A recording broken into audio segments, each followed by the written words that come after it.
Selamat pagi anak-anak. Hari ini kita lanjut lagi ke pembelajaran tematik. Nah, untuk hari ini kita akan membahas muatan matematika ya. Nah, di subtema 1 kemarin kita sudah belajar tentang sifat pertukaran juga, tapi pada penjumlahan. Nah, untuk hari ini kita akan belajar sifat pertukaran pada perkalian. Nah, sebelum lanjut, silahkan anak-anak perhatikan dulu pada layarnya. Nah, di sini ada soal cerita.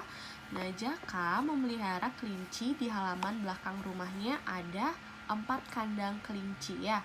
Setiap kandang berisi 5 ekor kelinci. Berapa banyak kelinci yang dipelihara Jaka? Sebelumnya silahkan anak-anak perhatikan dulu gambarnya. Nah, si Jaka dia memelihara kelinci. Di sana ada 4 kandang. Nah, satu kandang berisi 5 ekor kelinci. Nah, jadi kalau misalkan ada 4 kandang, berapa banyak kelincinya gitu ya. Nah, kita buat dalam bentuk penjumlahan berulangnya dulu. Nah, jadi banyak kelinci itu akan sama dengan 5 ditambah 5 ditambah 5 ditambah 5. Ini dalam bentuk penjumlahan berulang.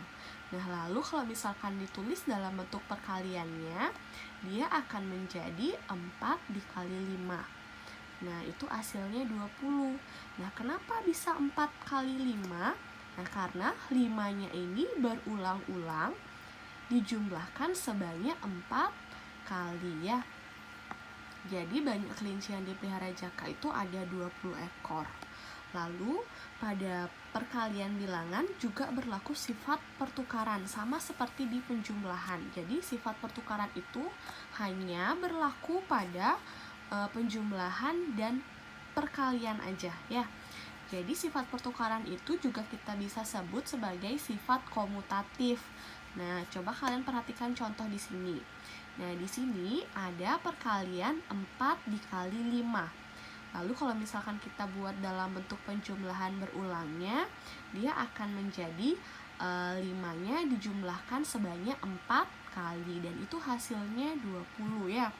Nah, karena ini merupakan sifat pertukaran, jadi kita balik, namanya kan ditukar atau kita ganti posisinya. Jadi 4 dikali 5 itu akan sama dengan 5 dikali 4. Nah, kalau misalkan dalam sifat perkalian, walaupun posisinya dirubah atau mereka berubah tempat atau posisi, pasti nanti hasilnya akan sama gitu ya. Nah, jadi kayak ini, 5, tadi kan 4 dikali 5, kalau kita tukar posisinya, dia akan menjadi 5 dikali 4. Nah, kalau misalkan posisinya sudah ditukar, otomatis penjumlahan berulangnya juga beda ya.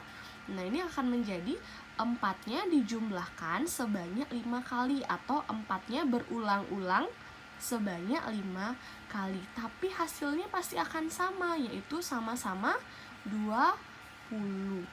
Nah, jadi sifat pertukaran dari 4 dikali 5 akan menjadi sama dengan 5 dikali 4.